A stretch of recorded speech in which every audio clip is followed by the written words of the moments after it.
excited to say we have an Irishman on the show. And the Irishman, Felix Müller, a very interesting background. He served with the South African Police Force between 1968 and 72. After that, he was attached to the Royal Hong Kong Police. We had many adventures, and he had a very interesting background from his father's side, which he will explain to us just now. Well, I must tell you firstly that we had some problems with the internet. We had some problems with Zoom. And so we had to record what's following here on Skype.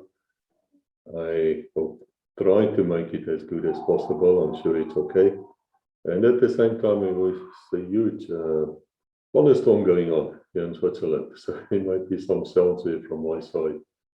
And lastly, you know, of course, I'm not a native English speaker, but I'm sure we will get by.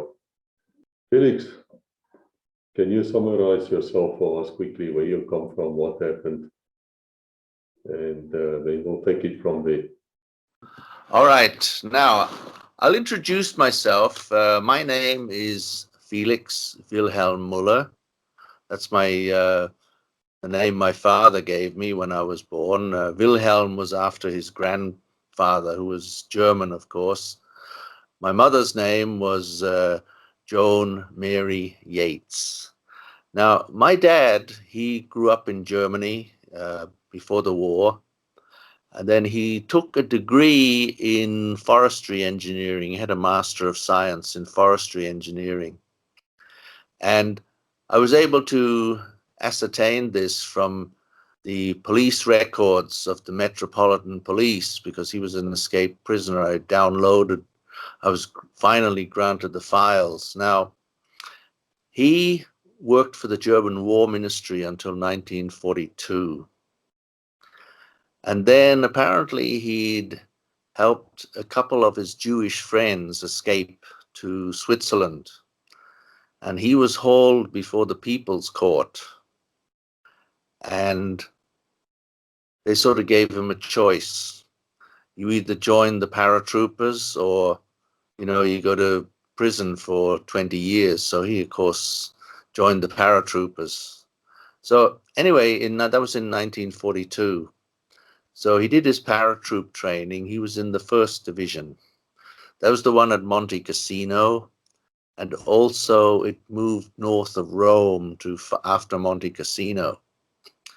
Now, he was wounded and taken prisoner by the Canadians. And he was shipped to Canada on a prison ship. Now, in Canada, he escaped. And he sort of wandered around. And then when the war ended, they sort of said, okay, we'll give an amnesty to the German POWs. So he sort of surrendered. He thought he'd be sent back to Germany. However, they sent him to England. He was in Shropshire. And my mother, she was in what they call the ATS, Auxiliary Territorial Service. She'd left home in 1944 to join up. They were on anti-aircraft guns.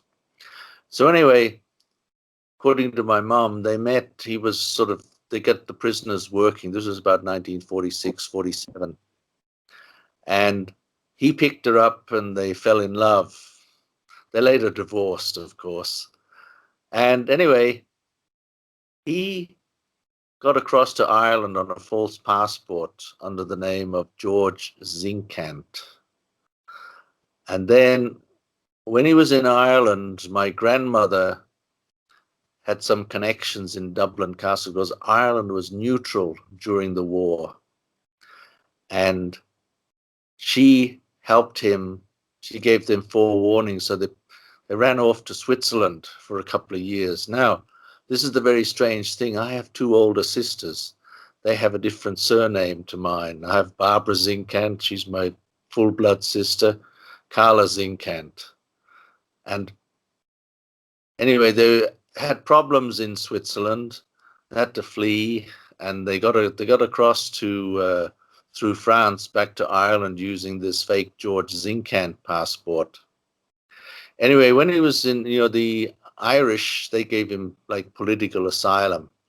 So you read he did a few criminal things, In fact, the file I first found out the file when somebody tried to get a copy of it. This was in 2015, and it was denied. I applied, and my application was denied. They gave it to my sister. She was able to get the redacted file out of the National Archives in London. And it goes through, this is where all this came out, you know, what my dad did, because he didn't tell me much, actually.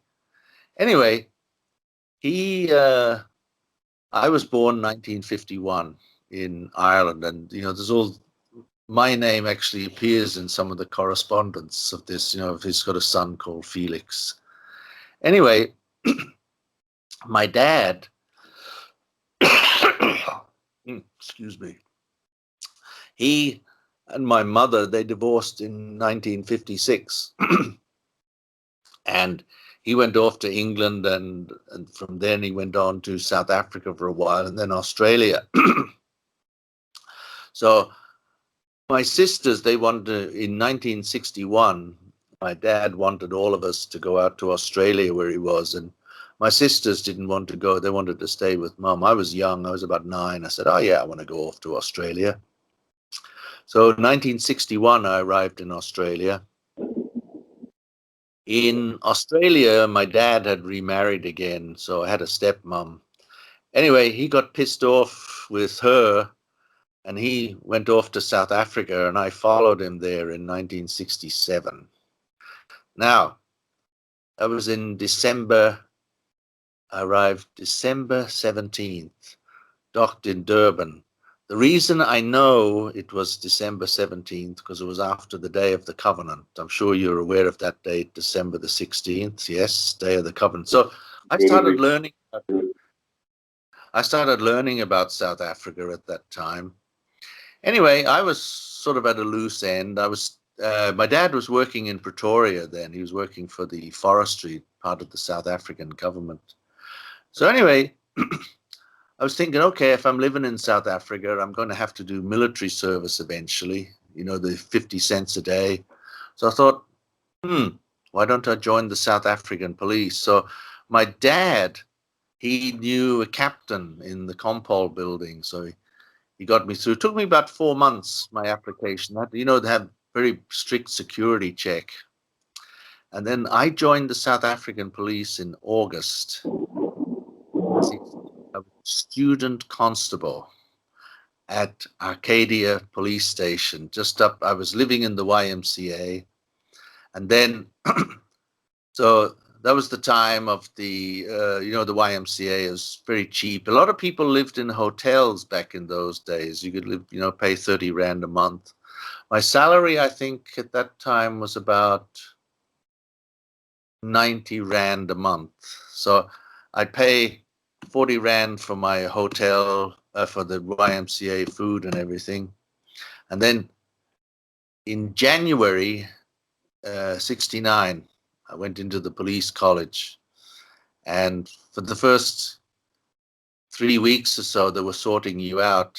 So anyway, after about 3 weeks, we're all called down to, you know, the big yard down there, and Lesh is there calling out, Engels, you know, so he said, English A, you know, he said after English. Now, he was a loudmouth, old Lesh. He was always shouting, you know, all the time. And boy, you know, I better not put this up because it's pretty blasphemous, his sort of stuff. But it was always JC and all that, you know, and FUCK, you know, he was a big man for that. Anyway, we all lined up. So I went into Troop 4, and that was the photo you see, Troop 4. And a troop sergeant, we had Sergeant Onker first, but at that time, there was a sort of a rivalry between the Sothis and the Afrikaners, or we used to call the Afrikaners Crunchy, Rock Spider, Hairy Back, you know, all the usual stuff. It was all sort of fairly friendly, and they'd call us Sothi or Sothpeel, you know. They never called us Royneck. It was always Sothi or Sothpeel, you know. I got called that quite a lot by the old troop sergeants. And anyway, So we did our training. We had the musketry instructor was Pina. He had a sort of a bark like a dog. And I remember our first musketry lesson. We're down there with our FNs, and we marched down. And then he comes out. Now it's not the normal left right. He's going hoiks ya, hoiks ya, hoiks ya, hoi. I don't know if you remember that in the police college, how the musketry instructors. And then he was a warrant officer, and the sergeant was Peter Schultz. He was actually a Soti. He had a German name, Schultz, but he was Peter Schultz.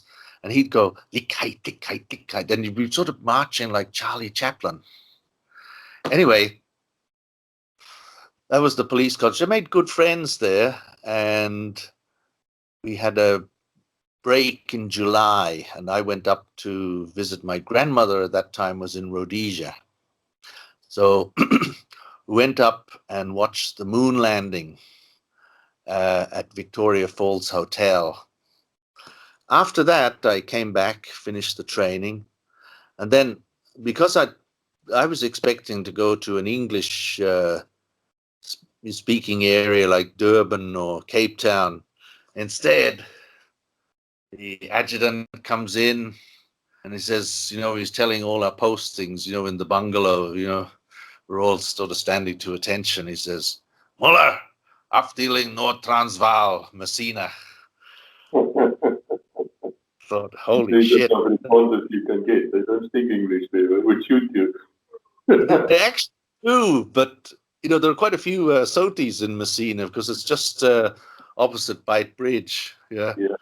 Anyway, I get up there. I got very friendly reception from the warrant officer and the station commander. Station commander was Lieutenant Talia. I can't remember the name of the warrant officer. It just slips my mind at the moment. But anyway, my first sort of work at Messina was charge office. Doing the RO, RCAs, RCIs, Register of Crime Investigated, Register of Charges Accepted. Do you remember all that sort of crap? Yeah. A little, yeah. You had to write in. They banned me out of the charge office quite quickly because I have handwriting, which is, it cannot be read myself. So they told me to, the policeman just to piss off. Now, I have to tell you, because an Irishman, so if he uses a bit of police language, don't be offended. That's the way he speaks. And why not? Yeah. I'm listening very closely here. This is fascinating. Thank you, Felix.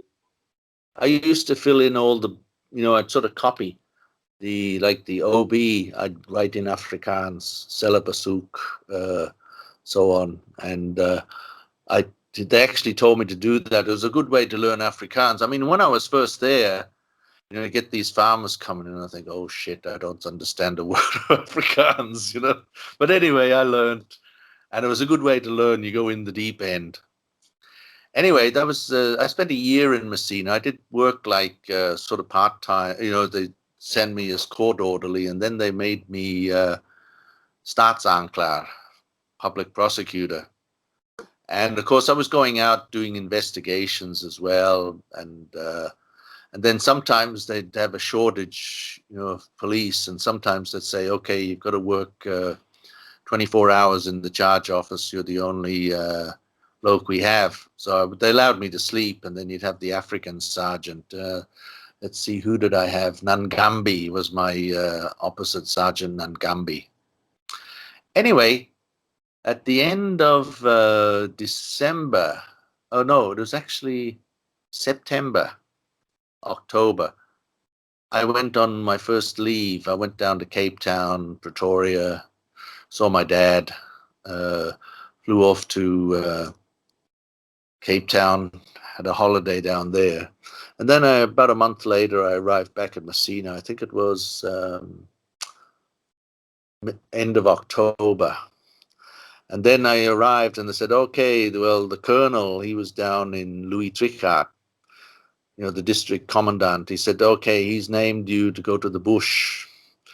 They called them the wildebeeste back then. So November we were part of November Company, went down to Police College in Pretoria. I met my old musketry instructor, you know, had a few beers with him. I wouldn't dared go near him before. And, you know, we were there doing the counterinsurgency training for about a month. But we went off to Rustenburg. That's where we did the bush stuff, you know, running around, sleeping under ponchos and all. I don't know, where did you do your training? You can't remember. Well, yes, which is in, I think, the Eastern Transvaal at that stage. Okay, we went. But Yeah, we we were went. organized. That was 1988. Okay. So by that time, you people were the first. I think you had army instructors. It started off in 66, 67. And they actually have a very good program on YouTube. I think I'll send it to you. It's about the Grensoorlog. It's in Afrikaans, but it's all about starting off with Colonel Swanepoel, who I met in Katima Mulilo later on. So I did I went back after my training for Christmas back at Messina. And then I took the train down and we all flew off on a, you know, sort of beginning of January, we all flew off to Katima Mulilo. Landed there. We were supposed to go to Singalamwe, but there was somebody fiddled it, so we ended up at Sabinda, known as Siberia. And that time there were we just rode these big buckies. We had two, and then we'd go out on a patrol, sections of 8.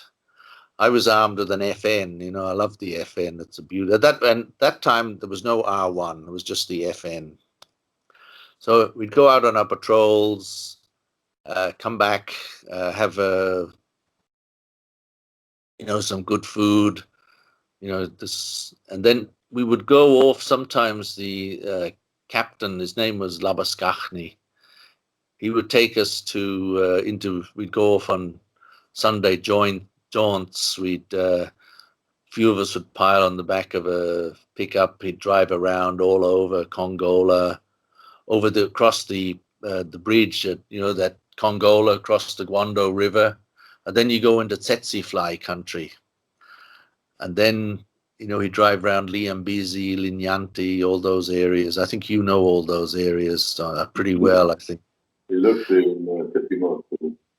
Yeah, that was in... What you say then is very, very good. I'm impressed. I mean, you still speak Afrikaans after all these years. Yeah, well,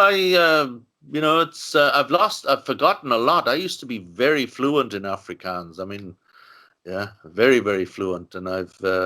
You people had any choice. I mean, when I arrived, I remember the sergeant said we had 2 languages here, Afrikaans and English, but we're using Afrikaans now for the next 50 years. So we just couldn't care. So you were all in an English platoon. You were in a Sophie platoon. So people, so we put everybody together, sort of, and we're right from everywhere. I mean, you consider yourself to be Irish. Yeah. Others who said they were English or Scottish or well, unique.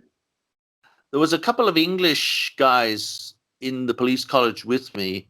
I was 99142. There was an ex-Liverpool cop.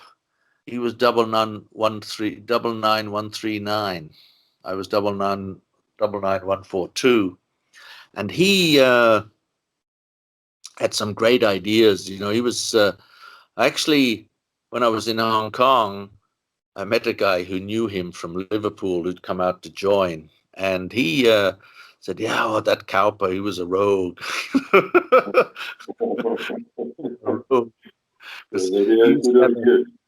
He used to have a way with prisoners, so couldn't get away with it now, It's anyway. So one of the things about being at Messina was that you'd go across Bight Bridge during the weekend. You'd go over on Sunday. You meet a lot at the BSAP. Oh, yeah. And I remember the sergeant, very good English. He was a special branch, security police. Oh, yeah. And one of the Rhodesian guys said, "Yeah, can I get him in the VSAP?" And he sort of said, "Yeah, sure. If I wasn't in the South African police, I'd join the VSAP because you can retire after 20 years." But anyway, I decided to stay loyal, And at that time, I used to do some stuff for the CID. They had Mani Franken. He was this sergeant in charge of CID. Now, he's a big guy. And I remember one incredible incident. Now, you know how the Africans have these names, like clock, watch, Zapang. And it was this old African guy. He comes in and he says, "What's your fun?" "Oh, King George V." And he thought he was being cheeky, and he sort of flipped him across the ear, and eventually looked, his name was King George V. I mean, can you imagine, of course, if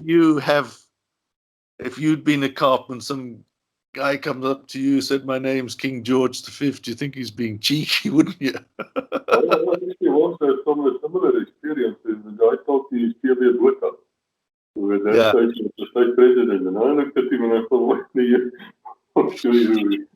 Well, at that time, there was no state president. It only changed, I think, under Foster. Still had a prime minister, was John Foster.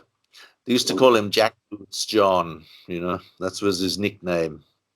But he had a very dry sort of sense of humor. And at that time also, in 1970, you had Herzog. He's instituted the Gestichte Nationale Partij. And remember one day in the election, I think it was sort of mid 1970, it was 1971. I'd come back from my day in the bush up in Katima Malilo, and they had one little song, "Money Swai, Money Pluck, Money Swach, Do Net Your Pluck and Stem Her Stuck." I think I've got that right. And I will translate it or write it here, believe for people who can't speak Afrikaans. That's right. That's a fantastic memory you have. Your pluck and stem her stuck. And he was the minister of telegraphs in the 60s, and he wouldn't allow TV. He said, "No, we're not going to have that nonsense." In Rhodesia, because South Africa didn't get TV until 74, 75. There. I saw my first TV show or TV ever in my life in Bulawayo. On the way to Katima Marino, for some reason my dad drove right through Rhodesia. And I saw the Rhodesian army and police actually escorting us in a little convoy through all the way to Katima Marino. Why he went that way, I don't know. Very strange. That's supposed to come outside head. But that's why I saw TV the first time, and I thought to myself, man, I don't know if I like this. Seeing people in a little box like this. But well, the thing is, I'm going to send you Ian Smith's memoirs, and he was told, he was told by other Afrikaners like Pete Wapens. I think that was the nickname, P.W. Botha. And he said, "John Foster is slim." They used to call Jan Smuts Slim Yanni. He's too clever. But actually, looking back, I think Smuts, he was quite a good, he made South Africa very famous. And he did, according to Ian Smith, he wanted Southern Rhodesia to come into the Union of South Africa. I think it was 1921-22. They would have come in as the 5th province. And now, the way Ian Smith writes it, he didn't like the nationalists. He preferred the United Party. He said things would have been better under the United Party, but what they call the Bloedsapper. I remember all that stuff, Yeah, but, my own family comes from the South. They were much people. The problem there was that then the Afrikaner under the nationalists, they started taking all the votes coming in from Rhodesia with the English and with the against them. And so they were suddenly not all the keen anymore. But yeah, Rhodesia would have become a fifth province. Yeah, it would have been a good province, as the fifth province, and so the United Party would have probably stayed in power. And then what Ian Smith says is in his memoirs, he said they probably could have got Southwest or Namibia now in as the sixth province. And that would have built a very great power block. But anyway, going on from my time, when I was back in Messina from my time up in the bush, I was about 3.5 months there. Just stop so quickly there, Felix, because I do know you sent me a picture of yourself standing there next to a river in a camouflage short, camouflage pants, camouflage pants. Where's that? Sorry? You sent me a picture of you standing on a river there, Katima, I think. That's Congola. That's at the Guando. That was my.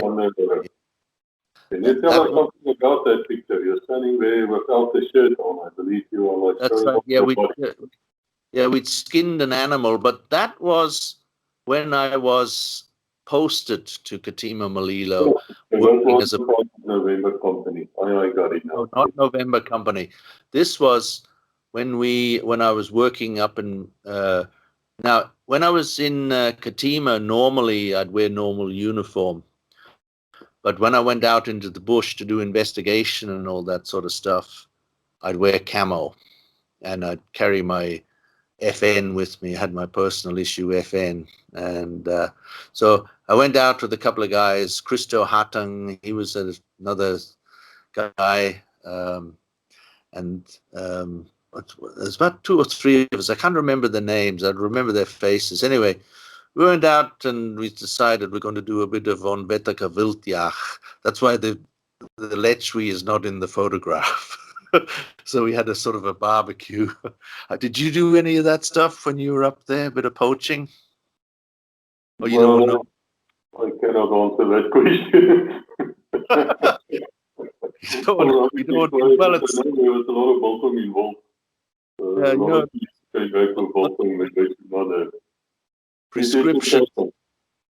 Prescription, statute of limitations in English. You have prescriptions 20 years already. They can't do you for it, you know. That's the thing. Cops get away with breaking the law. Anyway, unit is we didn't have all the equipment, and sometimes you had to shoot something just to eat. Not as well as equipped as the army. The army was perfectly equipped. They had everything. And we had the car equipment. I mean, even our webbing was the old British Army style. It's been our rifles, well, you like the FN now, but actually we preferred our 4. We would have preferred the smaller rifle with the bigger magazine capacity because the contact was taking place at a very short range, and then you need all the firepower. So we found nothing. I mean, I write about it in my books. I think I call it a barrier. When you can actually go and grab whatever you need from the army without asking them or signing as external, what's it, Kentucky standards. Or something. They had the army protecting the airport at Mpacha, but they were not allowed out into the rest of Katima. That was all police. They never went up to the cup line. You know, the cup line, they never went near there. That was all police. Now, I was back in Messina when the first guy was killed in a landmine. He was near Singalamwe. He was the company that followed us. I can't remember his name. But I did send you the people who were killed. Now, what happened? I was sitting in the charge office and sent around this circular asking for volunteers to go to somewhere in Southwest Africa. You could have gone to Katima, Nkurunkuru, Runtu, somewhere up in that operational area. So I thought, oh shit, this is great. I had a good time up there. So I decided I volunteered. Also, there was the big thing of the allowances. When I was in the bush, it was 5 Rand a day extra, but being at the station, you'd get about 2 Rand a day extra. So that was big money in those days, you know. But it adds up after a while. So anyway, about 2 months later, I'm off to Katima. So I flew up. I'm based in Katima. I was there about 18 months altogether. So when you were there, And if I may ask, was that toiletry already there? sorry? The toiletry, the tree with the toilet. Oh, Was still that there. already? Yeah. I've got a picture of that. Okay. You lived Yeah, right in. yeah, that toiletry was still there. Yeah, it's in fact, if you Google Katima Malilo, they show that toiletry in the middle of a baobab tree. Yeah, Yes, we'll put the picture here for the people to look at. So that was there, and of course it's a place without any stone. yeah, It's that's just right. there. Yeah, But in and context, anyway, very yeah. beautiful. Oh yeah, it is. And the big thing was there were no tar roads then; they were all dirt roads. Yes. One. And that's why, as I said, the first landmine was at Singalamwe. Now, they had another one in November. And the thing is, that you didn't have the Caspers at that time, so the Ford pickup would be just the chassis left, bent and twisted. So the Captain Van Eerden, he would come and eat in our mess in the police station. And I remember Captain Van Eerden, he's on that list of the guys who died. Now, I remember having breakfast with him that morning. And then I sort of come out, and one of the security police guys says, well, Captain Van Eerden, he's dead. He picked up a booby trap. They booby trapped, and he was, they were searching the area afterwards. And he said, here is it, and boom, he was picking up. It had the boer blay out, blay out ons land, They actually wrote it in Afrikaans, the SWAPO. I think they called it Plan later on, but People's Liberation Army Namibia, I think. Yeah. Anyway, we'd also get visits when I was in Katima from the Portuguese army, down from Louisiana, and I remember Colonel Swanepoel, he was telling us they don't have any food. They were pretty tough for the Portuguese soldiers. Anyway, they came down, and we had a big case of teachers' whiskey and gave them food and wine and everything they were eating. Anyway, they're having a drunken session. Now they sing this song, "Oh, camaradi, vino, vino," and they point at you, got to drink down. I was drunk as a skunk that night. Anyway, they went off, back with their sort of vehicles, went back to Louisiana, as from Katima. And so, talking to some of the security police guys, there was a guy called Stander. He was mauled by a lion down in Linyante. He was with the district surgeon, Dr. Bluchnote was his name. He was Odelinger in the church, but he sort of helped him. I remember Dr. Bluchner. He loved rugby, I was over in his house a few times. And then when Colonel Swanepoel arrived, I sort of got chatting with him. He was a good, really amazing guy. He'd tell us once when he was in the using a team in the Transkei, and he'd line up, they didn't have enough people for rugby. He'd line up the prisoners, and he says, my love of rugby saved me one time. He said, the judge, he couldn't believe I'd play rugby with someone and then honor him later. Yeah, we were old school policemen. This Swanepoel, I think, he became known as the Roy Rest. Yeah, Roidos, that's right. Yeah. He was the officer commanding of a Soweto riot. He's a famous officer in the South African police force. Yeah. Well, you can call him or him, but the man was true to whatever he thought was right. He was a very straightforward officer. He knew what was left and what was right, and he made his decisions accordingly.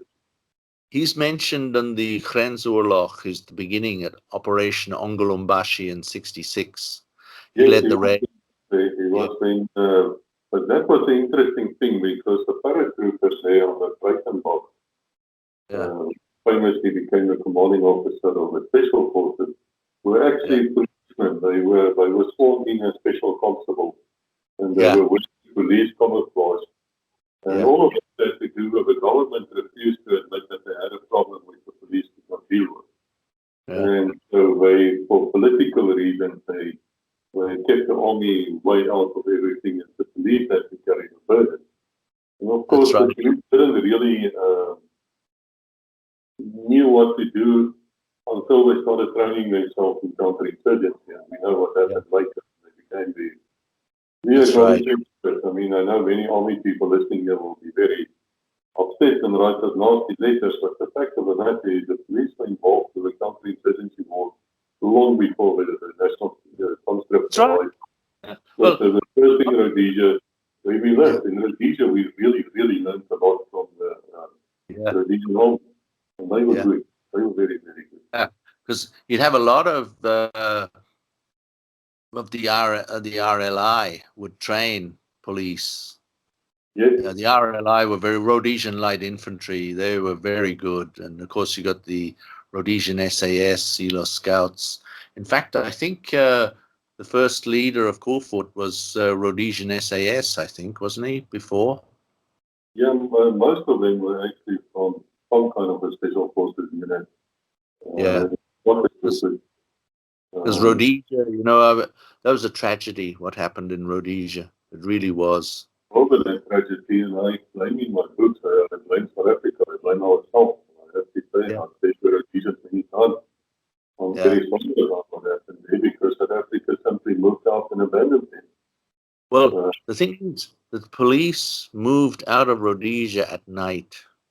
They slunk away at night to the police units, and I thought, when I read that, I thought, oh shit, you know.